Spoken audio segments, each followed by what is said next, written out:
तो जीन सभी जीवों में आनुवांशिक लक्षणों का नियंत्रण एवं संचरण आनुवांशिक इकाइयों द्वारा होता है। मेंडल ने इन इकाइयों को कारक कहा था। बाद में जॉनसन ने इन्हीं इकाइयों का नाम जीन शब्द से प्रयोग किया था। ठीक, तो सभी जीवों में जो आनुवांशिक लक्षण होते हैं यानी माता पिता के लक्षण बच्चों में जो जाते हैं उन पर जो कंट्रोल करता है और उनको जो भेजने का काम करता है वो कौन होता है? जीन। इन्हीं के द्वारा उनका संचरण और नियंत्रण होता है। तो इन्हीं इकाइयों को मेंडल ने कारक कहा और जॉनसन ने इसी का क्या नाम दिया? समझ में आया? जिनके द्वारा आनुवांशिक पदार्थ नियंत्रित होते हैं और संचरित होते हैं यानी कि माता पिता से बच्चों में पहुंचते हैं, तो उन छोटे छोटे से इकाइयों को का नाम दिया गया? जीन दिया गया। मेंडल ने इन्हीं इकाइयों को कारक कहा था लेकिन जॉनसन ने जीन कहा। ठीक, तो इसलिए जॉनसन का शब्द आज यूज किया जाता है जीन। ठीक है, नोट कर ले। जीन की विशेषताओं में देखो पहला नंबर है जीन गुणसूत्र के क्रोमोनिमा, यानी क्रोमोनिमा का मतलब जो जीन के वो गुणसूत्र का धागानुमा संरचना होती है उसको कहते हैं क्रोमोनिमा।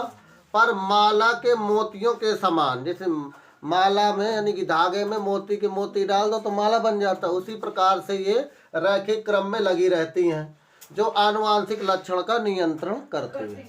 दूसरा, जीन संचरण की इकाई है, यानी कि ये संचरण करती है एक पुरखन से दूसरे में यानी कि जनक से संतानों में पहुंचने का काम करती है। जीन उत्परिवर्तन की इकाई है। उत्परिवर्तन का मतलब होता है अचानक जीवों में परिवर्तन हो जाना। जीवों की जीन्स में अचानक परिवर्तन हो जाना का कहलाता है उत्परिवर्तन कहलाता है।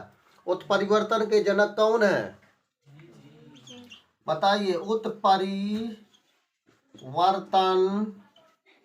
के जनक, उत्परिवर्तन के बारे में किसने बताया था, किसने खोजा था? बताएगा कोई? बताओ। Hugo de Vries. किसने बताया था?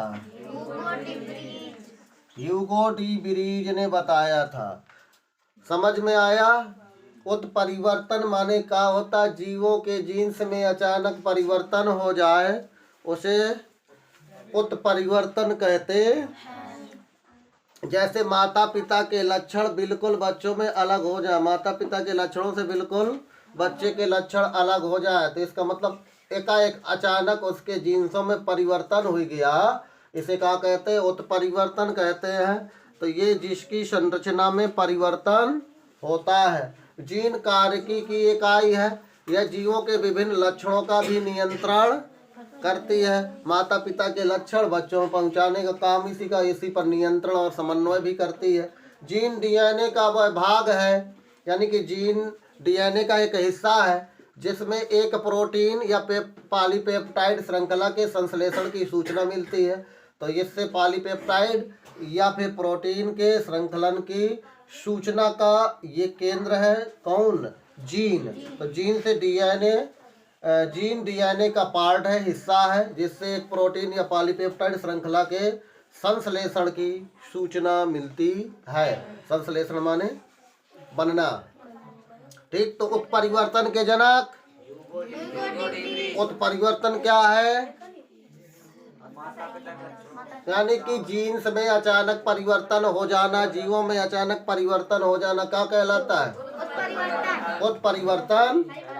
ठीक, तो जीन की विशेषताएं देखो। लिंग का निर्धारण मनुष्य में कैसे होता है? गुणसूत्रों के माध्यम से।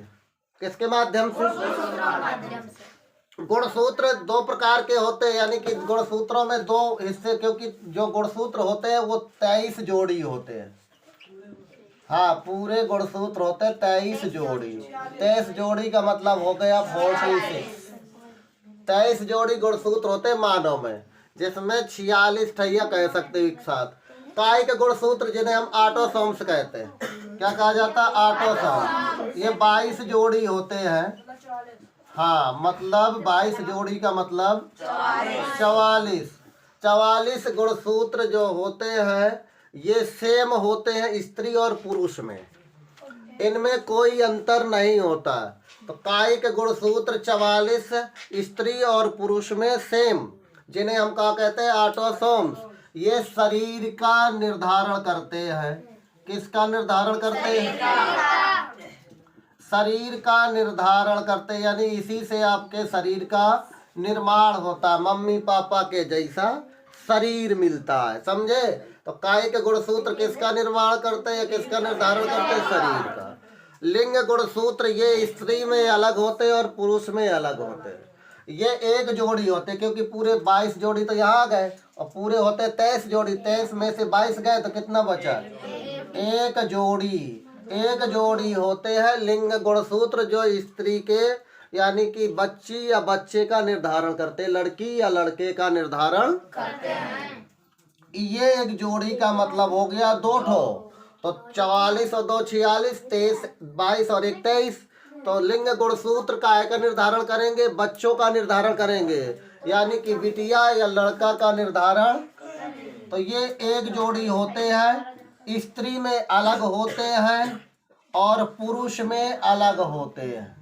पुरुष में देखो, स्त्री में कैसे होते? X x.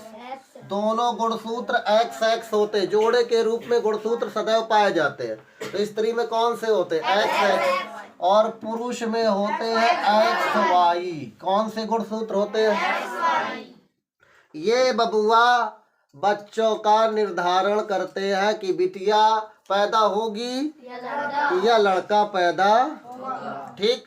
तो पुरुष में लिंग गुणसूत्र जो होते तो वो एक्स वाई हो गए, और स्त्री में एक्स एक्स। इसलिए ये जो गुणसूत्र मैच नहीं करते, तो इसलिए निर्धारण वाई करता है।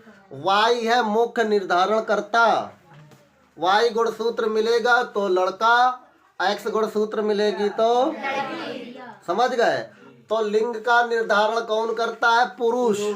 स्त्री माने 0 का है, उसके तो एक्स एक्स गुणसूत्र है, वो तो निर्धारित करेगा नहीं, तो पुरुष ही करेगा। एक्स गुणसूत्र मिलेगा इसका, इससे तो लड़की हो जाएगी, और यदि वाई मिलेगा तो लड़का। तो कुल मिला के हम कह सकते हैं कि निर्धारण करता कौन हुआ? पुरुष। पुरुष ही बच्चे का निर्धारण करता है। कोई प्रॉब्लम? तो कायिक गुणसूत्र कितने होते हैं? ये काहे का निर्माण करते हैं? मतलब शरीर का निर्धारण करेंगे, माता पिता के जैसा शरीर प्रदान करने में ये सहयोग प्रदान करते हैं। इन्हीं में यदि कमी या अधिकता हो जाती तो शरीर में कोई ना कोई मंगोलिक जड़ता, होंठ कटे, तालू कटा, है ना, ये सब प्रॉब्लम कहाँ से पैदा होती है? कायिक गुणसूत्र, जिसे हम ऑटोसोम्स कहते हैं। लिंग गुणसूत्र से ये कुछ प्रॉब्लम नहीं होती। इससे केवल ये निर्धारित होता है कि बच्ची जन्म लेगी कि बच्चा, यानी लड़का जन्म लेगा कि लड़की, ये इसके लिए है। तो बच्चों का निर्धारण यानी लिंग का निर्धारण कौन करता है? लिंग गुणसूत्र। ये स्त्री में एक्स एक्स, पुरुष में ये सेम, इनकी संरचना यूं यूं ऐसे कुछ होती है। स्त्री में दोनों सेम होते हैं, ऐसे पुरुष वाले में एक तो एक्स है और दूसरा छोटका छोटका होता है, छोटका छोटका, मतलब होता वैसा है लेकिन छोटा पाया गया, तो इस छोटे का नाम हो गया वाई और बड्डे का नाम हो गया। इसलिए ये एक्स जैसी संरचनाएं प्रदर्शित करते हैं ये, तो इसलिए इसका नाम एक्स से रख दिया गया। तो स्त्रियों में एक्स एक्स और पुरुष में। तो लिंग का निर्धारण कौन करते हैं?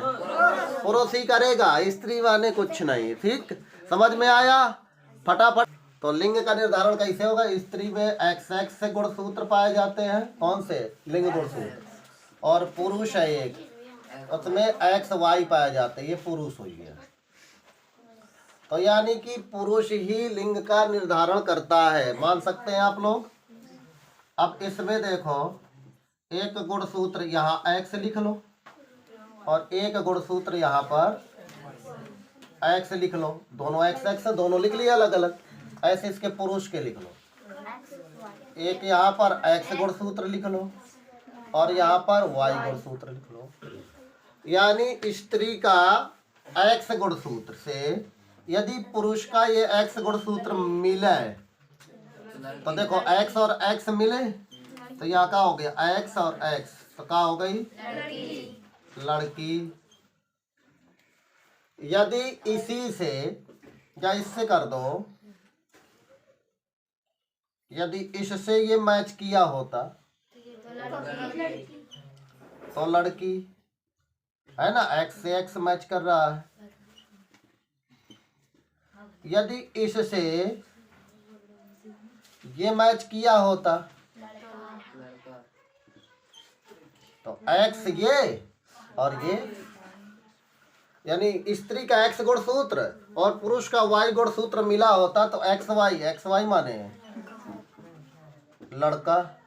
यदि स्त्री का ये एक्स और पुरुष का ये वाई मैच किया होता यानी मिलता तो एक्स वाई यानी कि लड़का। तो कुल मिलाकर के स्त्री का गुणसूत्र वही रहता है, पुरुष में गुणसूत्र एक्स वाई होते हैं।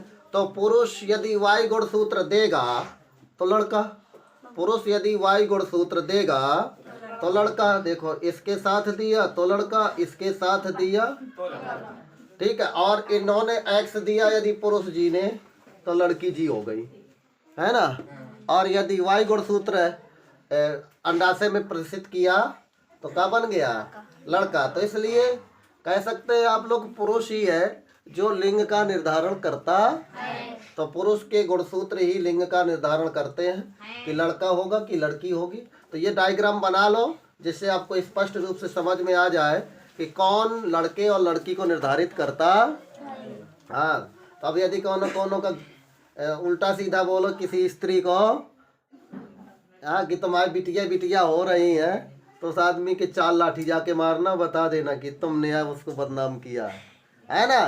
तुमने वाई गुणसूत्र कह नहीं मिलाया, वाई मिलाते तो क्या होता, लड़का। तो साले के दुठैया और मारो हमारी तरफ से, है। हाँ,